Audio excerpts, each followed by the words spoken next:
Assalamualaikum warahmatullahi wabarakatuh. Di sini saya sebagai moderator dari kelompok 13. Kami akan menjelaskan tentang tipologi penulisan kitab hadis dan derajat kitab-kitab hadis. Assalamualaikum warahmatullahi wabarakatuh. Di sini saya akan menjelaskan tentang metodologi penyusunan kitab-kitab hadis. Metodologi penyusunan kitab al-hadis al-usuli atau kitab sumber. Kitab usuli atau kitab sumber biasa disebut dengan kitab riwayah, yang berarti yang menghimpun hadis-hadis Nabi yang terperinci tentang periwayatan, pencatatan, dan pengkajian serta uji materi atau status hadis. Kitab sumber ini dibagi menjadi 5, yaitu kitab hadis muwatta atau musannaf, kitab hadis musnad, kitab hadis jami, dan kitab hadis sunan, dan kitab hadis ajza atau juz. Yang pertama yaitu kitab hadis muwatta atau musannaf. Secara bahasa, muwatta berarti sesuatu yang dipersiapkan atau al-muhayya dan dimudahkan atau al-muyassar. Secara terminologi, kata musnaf sama artinya dengan al-muwatta, yaitu tipe pembukuan hadis berdasarkan klasifikasi hukum Islam yang dengan mencantumkan hadis-hadis marfu, mauquf, dan maqtu. Adapun ulama hadis yang menggunakan tipe musannaf yaitu musannaf karya Abdul Malik Ibnu Jurai al-Bashiri. 2. Musannaf karya Sa'id Ibnu Abu Aruba. Yang ketiga yaitu musannaf karya Jamad Ibnu Salama. Dan juga ulama hadis yang menggunakan tipe muwatta antara lain yaitu 1. Ibnu Abi Dzib, Malik Ibnu Anas, Abu Muhammad al-Marwazi. Kedua yaitu kitab hadis musnad. Di dalam bukunya Muhammad Hasbi As-Siddiqi menjelaskan, kitab-kitab musnad ialah kitab-kitab yang di dalamnya disebut hadis menurut sahabat berdasar kepada sejarah mereka memeluk agama Islam. Para penyusunnya mulai dengan menyebut hadis-hadis yang diriwayatkan oleh sahabat 10 atau 10 sahabat yang dijamin masuk surga. Kemudian, hadis-hadis yang diriwayatkan oleh para sahabat yang turut dalam peperangan Badar atau ditertibkan menurut nasab-nasab para perawi. Di antara kitab musnad ialah 1. Musnad Abu Dawud At-Tayalisi, dan kedua yaitu Musnad Al-Imam Ahmad bin Hambal. Yang ketiga yaitu kitab hadis jami.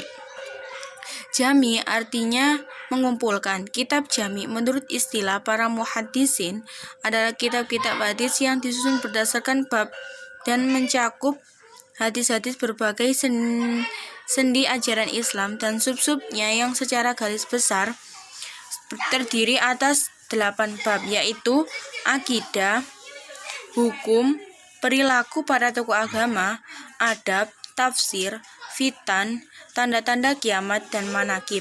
Dan adapun contoh dari kitab jami adalah sebagai berikut: A. Al-Jami As-Sahih susunan Imam Bukhari. B. Al-Jami As-Sahih susunan Imam Muslim. 4. Yaitu kitab hadis sunan. Sunan artinya perjalanan-perjalanan. Maksudnya perjalanan-perjalanan Nabi Shallallahu Alaihi Wasallam. Selain itu, sunan menjadi nama bagi kitab-kitab yang hadis-hadisnya diatur secara bab-bab fikih. Selain itu, kitab sunan adalah kitab-kitab yang menghimpun hadis-hadis hukum yang marfu. Kitab-kitab sunan yang masyhur adalah Sunan Abu Dawud, Sunan At-Tirmidzi, Sunan An-Nasa'i, dan Sunan Ibnu Majah. Yang kelima yaitu kitab hadis ajza atau juz. Ajza artinya juz-juz, yakni bagian-bagian. Kalau satu disebut juz, maksudnya kitab-kitab yang disusun untuk satu macam yang tertentu. Contoh, kitab ajza atau juz yang diriwayatkan oleh seorang sahabat atau orang-orang setelahnya, yaitu juz hadis Abi Bakar dan juz hadis Malik. Lalu, contoh ajza atau juz yang memuat hadis-hadis tentang suatu tema tertentu, itu seperti juz al-Qiraah khalfa al-Imam karya Al-Bukhari dan Ar-Rihlah fi Thalab al-Hadis karya Al-Khatib Al-Baghdadi. Terima kasih. Wassalamualaikum warahmatullahi wabarakatuh. Assalamualaikum warahmatullahi wabarakatuh. Di sini saya akan sedikit menjelaskan tentang derajat-derajat atau tingkatan-tingkatan kitab hadis. Para ulama mutaakhirin itu menyepakati bahwa induk dari kitab-kitab hadis itu ada 5 kitab yang biasa disebut dengan al-usulul khamsah atau al-kutubul khamsah. Pada tingkatan yang paling derajat yang paling tinggi atau tingkatan yang pertama itu ada Sahih Al-Bukhari yang disusun oleh Abu Abdillah Muhammad ibn Ismail ibn Ibrahim ibn Mughirah ibn Bardisbah. Kitab Sahih Bukhari ini hanya memuat kitab-kitab yang sahih. Nah, Sahih Bukhari ini disusun secara musannaf. Kebanyakan ulama hadis itu menyepakati bahwa Sahih Bukhari ini adalah sesahih-sahihnya kitab setelah Al-Quran. Makanya ia menduduki pada derajat paling tinggi atau tingkatan yang teratas.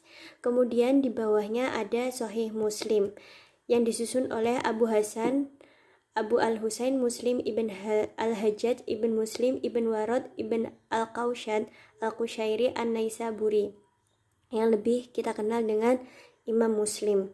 Seperti halnya Sahih Bukhari, kitab Sahih Muslim ini juga disusun secara musannaf.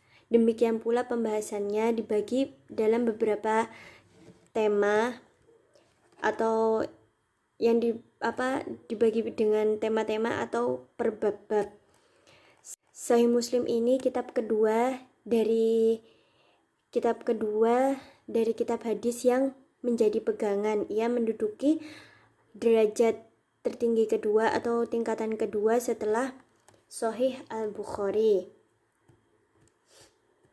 Dan Sahih Muslim ini susunannya lebih tersusun secara sistematis dibandingkan Sahih Al-Bukhari.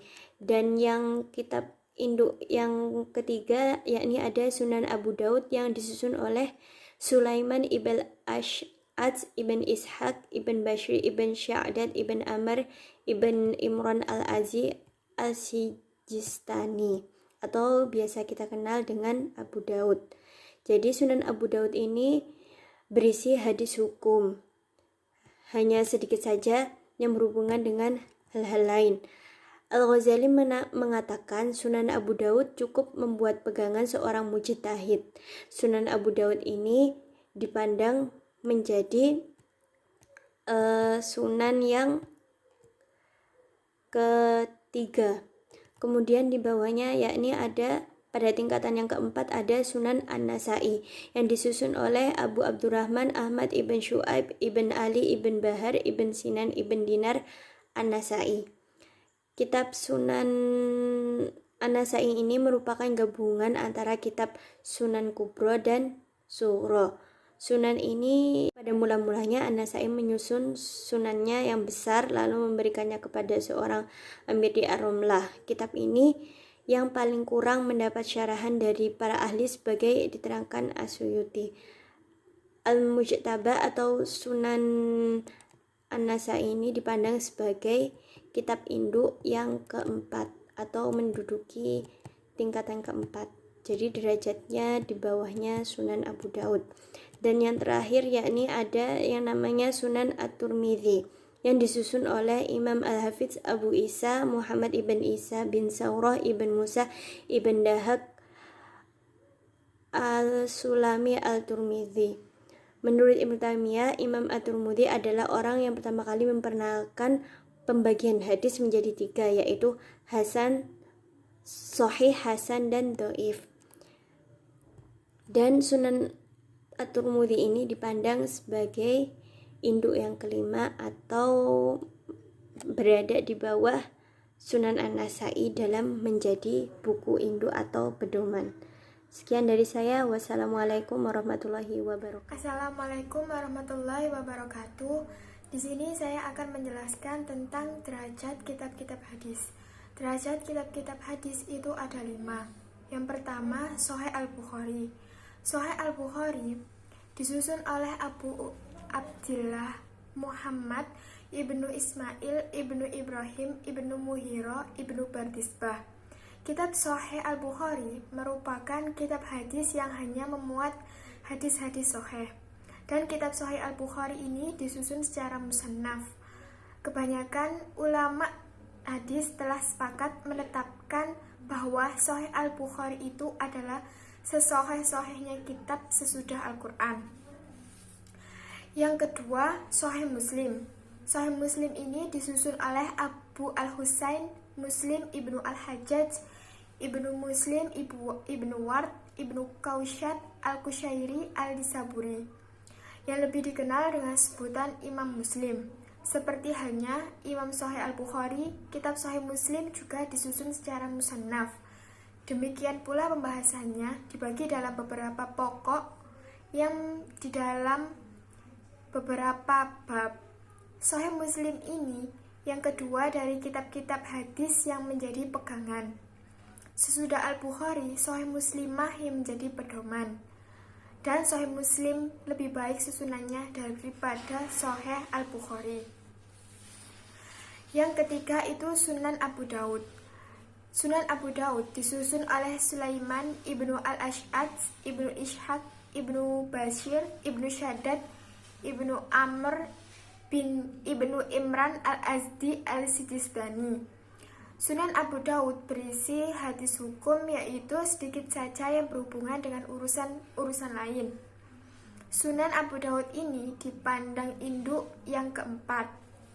Kemudian yang keempat itu Sunan An-Nasai. Sunan An-Nasai disusun oleh Abdurrahman Ahmad Ibnu Syu'aib Ibnu Ali Ibnu Bahar Ibnu Sinan Ibnu Dinar Al-Nasai. Kitab Sunan An-Nasai merupakan gabungan antara kitab Sunan Al-Kubra dan kitab Sunan Al-Sughra. Sunan ini dinamai Al-Mujtaba karena pada mula-mulanya An-Nasai menyusun sunannya yang besar lalu memberikannya kepada seseorang amir di Ar-Ramlah. Kitab ini yang paling kurang mendapat syarahan dari para ahli sebagai yang diterangkan oleh As-Sayuti.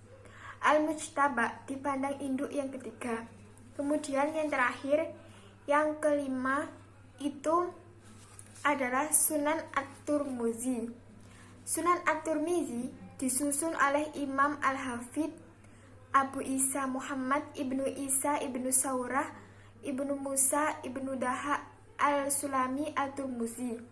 Menurut Ibnu Taimiyah, Imam Al-Tirmizi adalah orang yang pertama kali memperkenalkan pembagian hadis menjadi 3, yaitu Sahih, Hasan, dan Dhaif.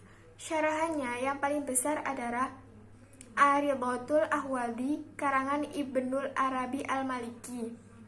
Sunan At-Tirmizi ini dipandang sebagai induk yang kelima. Sekian dari kelompok kami. Apabila ada kesalahan, mohon maaf sebesar-besarnya. Wassalamualaikum warahmatullahi wabarakatuh.